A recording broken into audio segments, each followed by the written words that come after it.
ایسے لوگوں کے مقام اور رتبے کو واضح فرمایا کہ جو ایمان لانے کے بعد مختلف قسم کی آزمائشوں سے گزارے گئے اور ان آزمائشوں سے گزارے جانے کے باوجود ان کے پائے استقلال میں کسی قسم کی کوئی لرزش یا کسی قسم کی لڑکھڑاہٹ نہیں پائی گئی اور وہ ہمیشہ ہر معاملے میں ہر آزمائش سے نہایت ہی کامیابی کے ساتھ گزرتے ہوئے صراط مستقیم پر کامیاب رہے۔ اور یہ اصول یاد رکھیں کہ جو اللہ تعالیٰ کے جتنا قریبی لوگ ہوا کرتے ہیں رب تعالیٰ کی جانب سے ان پر آزمائشیں بھی اسی طرح سخت نازل ہوا کرتی ہیں، اور حدیث مبارکہ کا مفہوم ہے کہ سب سے زیادہ سخت ترین آزمائشوں سے اللہ کے نبی گزارے ہیں۔ اور پھر حضور نے فرمایا کہ ثم الامثل کہ پھر جو ان کے بعد تھے پھر جو ان کے بعد رہے مقام و رتبوں کے لحاظ سے وہ ان آزمائشوں سے گزارے گئے ہیں۔ رب تعالیٰ نے کسی کو بھی مقام یا کسی کو بھی رتبہ جو ہی بلا وجہ نہیں عطا فرمایا۔ اللہ تبارک و تعالیٰ نے مقام رتبت کے لیے لوگوں کا انتخاب فرمایا تو سب سے زیادہ باہمت باصلاحیت لوگوں کا انتخاب فرما کر انہیں مقام نبوت پر فائز فرمایا۔ مقام ولایت کی بات آئی تو اللہ رب العزت نے وہاں بھی بڑے ہی منتخب لوگوں کو اس مقام اور اس ولایت سے سرفراز فرمایا۔ ہاں کچھ راستے ضرور رکھے کہ کوئی بھی عام سا شخص ان راستوں پر چلتا ہوا اس مقام اور اس رتبے کو پا سکتا ہے، اور ولایت کے مقام اور ولایت کا درجہ کوئی بھی عام شخص اپنی عبادات کے ذریعے اپنے اخلاص کے ذریعے حاصل کر سکتا ہے۔ لیکن ساتھ میں یہ بھی رکھا کہ جو مقامی ولایت حاصل کرنا چاہے اسے صرف عبادتیں نہیں کرنی ہوتی، اسے صرف اللہ کے حضور اور سر کو جھکانا نہیں ہوتا، بلکہ زندگی کے بہت سے مقامات پر ایسے لوگوں کو بڑی کٹھن قسم کی آزمائشوں سے گزرنا پڑتا ہے۔ اور یہ اصول اللہ رب العزت نے خود قرآن مجید میں ارشاد فرمایا کہ وَلَنَبْلُوَنَّكُمْ بِشَيْءٍ مِّنَ الْخَوْفِ وَالْجُوعِ وَنَقْصٍ مِّنَ الْأَمْوَالِ وَالْأَنفُسِ وَالثَّمَرَاتِ کہ بے شک ہم ضرور تمہیں آزمائیں گے، خوف کے ذریعے، بھوک کے ذریعے، تمہارے اموال میں مالی نقصان کے ذریعے، جانی نقصان کے ذریعے، ہم ان تمام چیزوں سے تمہیں ضرور آزمائیں گے۔ اور فرمایا کہ وَبَشِّرِ الصَّابِرِينَ کہ جو ان آزمائشوں پر پورے اتر جائیں اور صبر کرتے ہوئے اپنے آپ کو شکوے اور شکایتوں سے بچاتے ہوئے ان آزمائشوں پر پورے اتریں، اللہ تعالیٰ نے ارشاد فرمایا کہ ایسے لوگوں کو خوشخبری عطا فرما دیجیے۔ پھر ان کی ایک خصوصیت اللہ نے قرآن میں بیان فرمائی۔ یہ صبر کرنے والے جو کون ہیں، ہمارے یہاں تو یہ بھی سمجھا جاتا ہے کہ صبر کرنے سے مطلب یہ ہے کہ سینہ میں لیا، صبر کرنے سے مطلب یہ ہے کہ چیخ و پکار کر دی، کسی نقصان پر اللہ کے حضور پہلے جی بھر کے شکوے کر دیے، شکایتیں کر دی، زبان کو جس طرح چاہا استعمال کر دیا، اور پھر 2-3 دن گزرنے کے بعد اب انسان خاموش ہو جاتا ہے کہ میں صبر کر رہا ہوں۔ 2-3 دن گزرنے کے بعد تو یوں ہی ہر نقصان کے بعد انسانی فطرت کو صبر آ ہی جاتا ہے۔ اصل کمال تو یہ ہے کہ نقصان ہو اور اس نقصان کو جتنا بھی بڑا نقصان کیوں نہ ہو، اس نقصان کو دیکھتے ہوئے اسی وقت انا للہ و انا الیہ راجعون پڑھ کر خاموش ہو جائے۔ تیری رضا میں راضی ہوں۔ اب اس آیت میں جو چیزیں اللہ نے ذکر فرمائی ہیں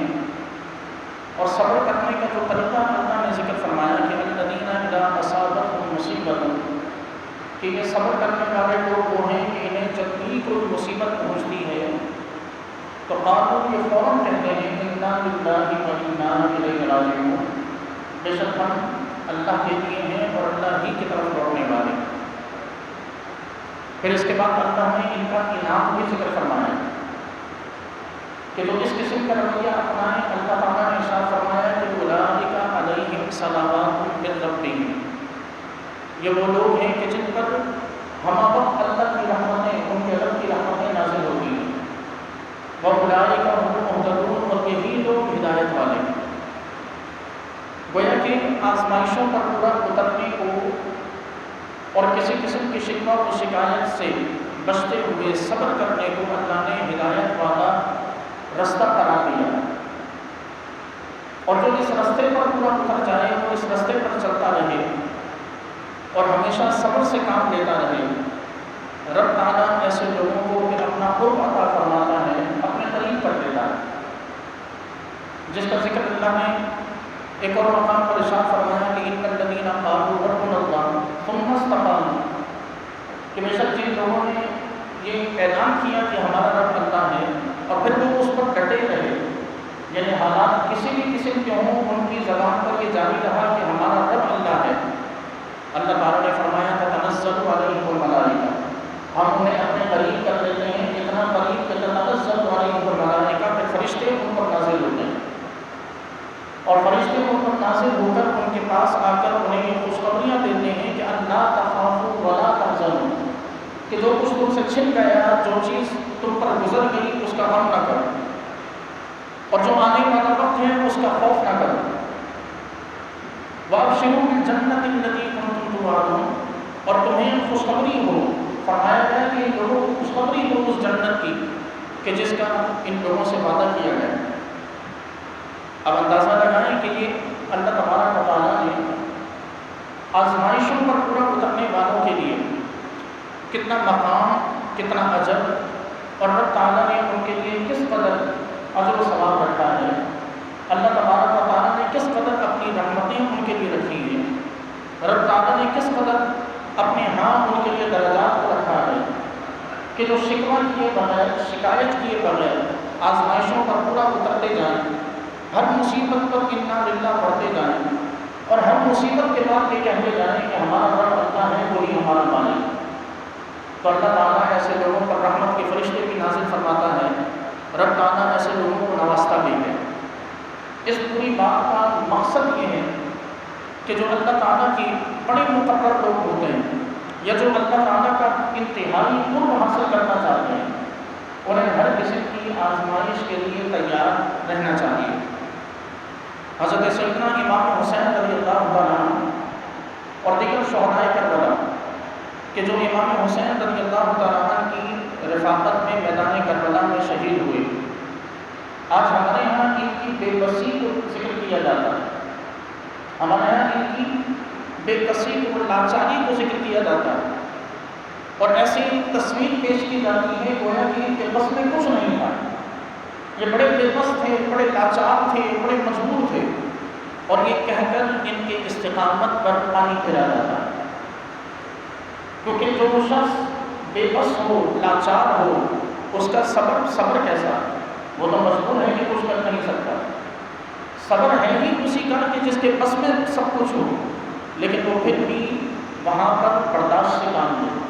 وہ پھر بھی تحمل سے کام لے۔ اس کی مثال حضور کی سیرت میں بھی ہمیں ملتی ہے کہ جب طائف میں رسول اللہ صلی اللہ علیہ وسلم پر کنکریاں برسائی گئیں، تو جب حضور کے بس میں نہیں تھا کہ ایک دعا کرتے تو پوری کی پوری بستی تباہ و برباد ہو جائے، کیا حضور کے بس میں نہیں تھا کہ آپ کی انگلی کا کوئی اثر تھا نا کہ آپ نے چاند کی طرف اشارہ کیا تو دو ٹکڑے ہو گئے؟ کیا حضور کی طاقت اور قوت نہیں تھی کہ حضور اشارہ فرماتے تو بستی الٹ پلٹ ہو جاتی، سارے کے سارے لوگ پہاڑ تلے دب کر مر جاتے؟ لیکن آپ علیہ الصلوۃ والسلام نے وہاں صبر سے کام لیا، حضور نے تحمل سے کام لیا، یہاں تک کہ عذاب کے فرشتے بھی حضور کے پاس آئے، یا رسول اللہ اشارہ کریں اور حکم دیں تو یہ جو جن دو پہاڑوں کے درمیان میں یہ طائف کی بستی بسی ہوئی ہے، ان دو پہاڑوں کو ملا دیا جائے تو یہ بستی ختم ہو جائے، حضور نے منع فرما دی۔ یہ تھا صبر کہ بس میں ہوتے ہوئے، طاقت، قوت اور اختیار ہوتے ہوئے معاف کر دینا، یا طاقت، قوت اور اختیار کے ہوتے ہوئے صبر سے کام لینا، اور ان چیزوں کو، اپنی طاقت کو، اپنی اختیار کو استعمال نہ کرنا۔ سیدنا امام حسین رضی اللہ تعالیٰ عنہ اس نبی کے نواسے ہیں کہ جس نبی کی انگلیوں سے پانی کے چشمے جاری ہوئے ہیں۔ آپ اس نبی کے نواسے ہیں کہ جس نبی کے صدقے میں آب زمزم آج تک جاری ہے۔ آپ اس نبی کے نواسے ہیں کہ جو لعاب دہن اگر کسی کھارے کنویں میں ڈال دے تو اس کا پانی میٹھا ہو جاتا ہے۔ کیسے ممکن تھا، اور یہ کس طرح سوچا جا سکتا ہے کہ سیدنا امام حسین دعا کرتے اور زمین اپنے اندر سے پانی نہ نکال دے؟ کیسے ممکن نہیں ہے کہ امام حسین دعا کرتے تو آسمان سے بارش شروع ہو جاتی؟ وہ سب کچھ کر سکتے تھے، وہ اپنا ہر اختیار، وہ اپنی ساری قوت استعمال فرما سکتے تھے، لیکن پھر یہ آزمائش نہ ہوتی، پھر یہ آزمائش نہ رہتی، پھر یہ ان کی کرامت ہو جاتی، پھر یہ ان کا ایک الگ معاملہ ہو جاتا۔ آزمائش تبھی اس آزمائش پر پورا اترا جا سکتا تھا کہ حالات جیسے پیش آ رہے ہیں اور حالات کو ویسے رہنا دیا ہے۔ اور امام حسین رضی اللہ تعالیٰ عنہ نے وہی کچھ فرمایا کہ آپ نے دعا کی تو صبر کی دعا کی، آپ نے دعا فرمائی تو استقامت کی دعا فرمائی، اور آپ کے لیے رسول اللہ نے دعائیں کی تو استقامت اور صبر کی دعائیں فرمائی، آپ کے لیے حضرت علی نے دعائیں کی تو استقامت اور صبر کی دعائیں فرمائی۔ نہ حضور نے کبھی دعا کی کہ اے اللہ تو حسین کو کربلا کے میدان سے محفوظ رکھ، اگر حضور دعا فرماتے تو کیسے قبول نہ ہوگی؟ نہ حضرت علی نے دعا کی کہ اے اللہ تو میرے لخت جگر کو کربلا میں شہادت سے محفوظ رکھ، اگر حضرت علی کی دعا کر دیتے تب بھی یہ کربلا کا واقعہ پیش نہ آتا۔ اور امام حسین رضی اللہ تعالیٰ عنہ پر یہ جو پانی کا بند کیا جانا اور دیگر معاملات جو ہوئے یہ کبھی پیش نہ آتے۔ یاد رکھیں کہ ظلم یقیناً ہوا ہے، اہل بیت کرام رضوان اللہ تعالیٰ علیہم اجمعین پر ظلم یقیناً ہوا ہے، اس ظلم کا کوئی انکار نہیں، لیکن ایسا نہیں کرنا چاہیے کہ امام حسین رضی اللہ تعالیٰ عنہ اور دیگر شہداء کو بے بس، لاچار اور مجبور بنا کے پیش کریں۔ وہ بے بس نہیں تھے، وہ اشارہ کرتے تو دریا خود اپنی حدیں توڑتا ہوا ان کے قدموں میں آ کر ان کی قدم بوسی فرماتا۔ وہ لاچار نہیں تھے، وہ اشارہ کرتے تو اور وہ دعا کرتے تو ان کی انگلیوں سے بھی پانی کے چشمے جاری ہو جاتے۔ وہ لاچار نہیں تھے، وہ صرف اور صرف اللہ کی رضا میں راضی رہے۔ انہوں نے آزمائش پر صبر کیا اور اس آزمائش پر صبر کے ساتھ وہ پورے اترے، تو نتیجہ کیا نکلا کہ یزید ختم ہو گیا، لیکن امام حسین کا نام آج بھی زندہ ہے۔ آج اگر امام حسین وہاں پر کوئی کرامت دکھا دیتے اور امام حسین رضی اللہ تعالیٰ عنہ وہاں پر پانی کے چشمے جاری فرما دیتے، آج ہم امام حسین کی کرامتوں کو تو یاد کرتے، امام حسین کی دعا کو یاد کرتے، امام حسین کے اشارے پر پانی کا آ جانا یاد کرتے، لیکن کربلا کے میدان میں اہل بیت کی قربانی کبھی یاد نہ کی جاتی۔ کربلا کے میدان میں اہل بیت کا قربان ہونا، دین کی خاطر اپنا سب کچھ قربان کرنا، یہ کبھی یاد نہ کیا جاتا۔ بعد میں آنے والوں کے لیے کربلا کا میدان کبھی سبق نہ بنتا، بعد میں آنے والوں کے لیے کربلا کے میدان میں کوئی سیکھ اور کوئی سبق باقی نہ رہتا اگر امام حسین وہاں پر دعا فرما دیتے اور امام حسین رضی اللہ تعالیٰ عنہ اگر وہاں پر پانی کے چشمے جاری کر دیتے۔ آج کربلا زندہ صرف اس وجہ سے ہے کہ سیدنا امام حسین نے صبر سے کام لیا۔ آج کربلا کا نام اور کربلا میں اہل بیت کی قربانیاں تر و تازہ ہیں ہی صرف اس وجہ سے کہ تمام اہل بیت نے وہاں پر صبر سے کام لیا۔ آپ دیکھیں نا کہ پیاس کا وہ عالم کہ سیدنا علی اکبر رضی اللہ تعالیٰ میدان جنگ میں لڑ رہے ہیں، لڑتے لڑتے پیاس غالب آ جاتی ہے، واپس والد کے پاس پلٹتے ہیں اور والد کو آ کے امام حسین کی بارگاہ میں عرض کرتے ہیں، ابا جان پیاس کی شدت ہے، اگر چند قطرے پانی مل جائیں تو اس یزیدی لشکر کو میں تنہا ختم کر دوں۔ اگر امام حسین چاہتے تو دعا فرما کر پانی کا انتظام کروا دیتے، لیکن سیدنا امام حسین رضی اللہ تعالیٰ نے ارشاد فرمایا کہ اے میرے لختے جگر، پانی کا انتظام تو آب کوثر پر، حوض کوثر پر ہے، اور نانا جان وہاں تمہارا انتظار کر رہے ہیں۔ سیدنا علی اکبر واپس پلٹے اور لڑتے لڑتے شہید ہو گئے۔ کس وجہ سے؟ صرف اس لیے کہ بعد میں آنے والا کوئی یہ نہ کہے کہ علی اکبر معاذ اللہ بزدل ہو گئے تھے اور پیاس کی وجہ سے میدان جنگ چھوڑ کر کہیں راہ فرار اختیار کر گئے۔ بعد میں آنے والا ہر شخص اس بات کو سمجھے کہ یہ 3 دن کے بھوکے اور پیاسے ہونے کے باوجود صرف اللہ کی رضا کی خاطر انہوں نے سب کچھ قربان کیا، اور جب انہوں نے اللہ کی رضا کی خاطر سب کچھ قربان کیا تو آج 1300 سال گزرنے کے باوجود بھی علی اکبر کا نام زندہ ہے۔ آج 1300 سال گزرنے کے باوجود بھی امام حسین کا نام زندہ ہے۔ آج 1300 سال گزرنے کے باوجود بھی علی اصغر کا نام زندہ ہے۔ حضرت زینب، حضرت سکینہ کا نام زندہ ہے۔ آج حضرت حر کا نام زندہ ہے۔ حضرت ابوبکر، حضرت عمر، حضرت عثمان کا نام زندہ ہے۔ یہ تمام نام زندہ ہی صرف اس وجہ سے ہیں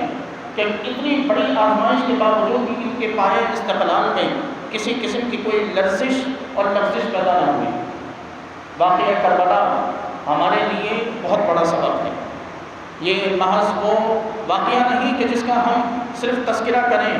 اور وقت آنے پر بس ان کا دل بنا کر یہ سارے ثواب کرتے ہوئے اپنی روٹین اسی طرح رکھیں اور سب ہمارے یہاں چلتا رہے۔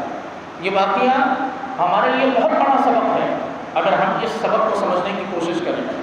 اس واقعے میں اللہ تعالیٰ نے قرآن مجید کی ایک آیت میں جو کچھ فرمایا تھا کہ ہم تمہیں خوف سے آزمائیں گے، انہیں خوف سے آزمایا گیا۔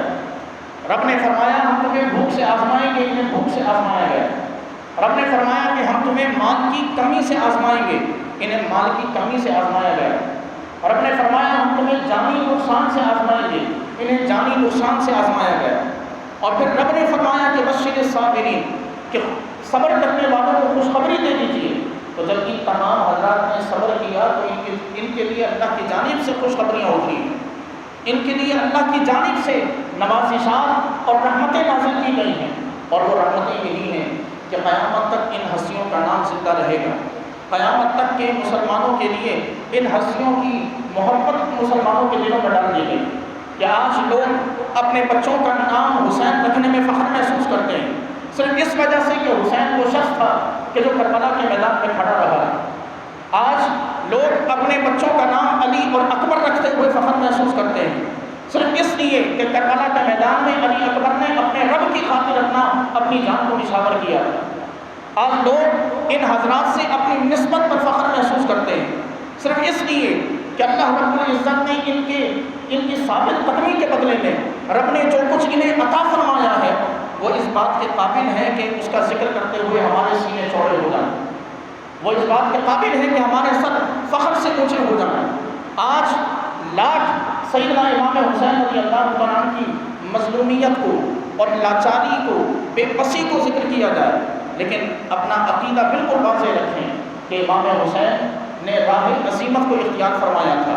امام حسین نے خود اس راہ کا انتخاب فرمایا تھا۔ یہ امام حسین کا انتخاب تھا کہ اللہ کے دین کی خاطر اپنا سب کچھ لٹانا ہے، بچانا کچھ نہیں ہے، پیچھے کچھ نہیں چھوڑنا، جو کچھ مانگا جائے، جو کچھ طلب کیا جائے، رب کی بارگاہ سے جس چیز کی حاضری کی امید ہو، رب کی بارگاہ سے جس چیز کا مطالبہ کیا جائے، اسے روکنا نہیں ہے، اسے بچانا نہیں ہے، اس کے بارے میں فکر نہیں کرنی، اپنا سب کچھ اپنے بڑے بیٹے سے لے کر اپنے ننھے شیر خوار بچے علی اصغر تک سب کچھ اللہ کی راہ میں قربان کر دینا ہے، اور بس ہر گرتے ہوئے لاشے پر انا للہ و انا الیہ راجعون پڑھنا۔ اور امام حسین نے ہر لاشا اٹھایا، ہر شہید جسم کو اٹھایا، تو اس کے بعد یہی دعا پڑھی کہ ہم اپنے رب کے لیے ہیں، ہم اللہ کے لیے ہیں، اور اللہ ہی کی جانب ہمیں لوٹنا ہے۔ آج کا پیغام یہی ہے کہ امام حسین رضی اللہ تعالیٰ عنہ یا دیگر شہدائے کربلا ہوں، ان کی سیرت، ان کی شہادت ہمیں یہ سبق دیتی ہے کہ اللہ کے دین پر گامزن رہتے ہوئے دنیا کی کوئی مشکل کیوں نہ ٹوٹ پڑے، دنیا کی کوئی آفت کیوں نہ ٹوٹ پڑے، دنیا کی کوئی مصیبت سروں پر کیوں نہ ٹوٹ پڑے، اپنے رب سے وفادار رہیں، اپنے خالق سے وفادار رہیں، اپنے رسول، اپنے نبی سے وفادار رہیں، اور قیامت تک جس شخص نے اپنے نبی سے اور اپنے رب سے وفاداری کی ہے، اللہ تعالیٰ نے اس کی محبت کو لوگوں کے دلوں میں ایسا ڈالا کہ انہیں دنیا سے رخصت ہوئے اگرچہ ہزاروں سینکڑوں سال ہو گئے، لیکن ان کا نام آج بھی زندہ ہے۔ اور اگر آج بھی کوئی شخص اپنے رب اور اپنے نبی سے وفاداری کرنے والا پیدا ہو جائے، اللہ تبارک و تعالیٰ اس کا نام بھی قیامت تک یوں ہی زندہ رکھے گا۔ ایک پل کی تھی بس حکومت یزید کی، ایک پل کی تھی بس حکومت یزید کی، صدیاں حسین کی ہیں، زمانہ حسین کا۔ وآخر دعوانا الحمدللہ رب العالمین۔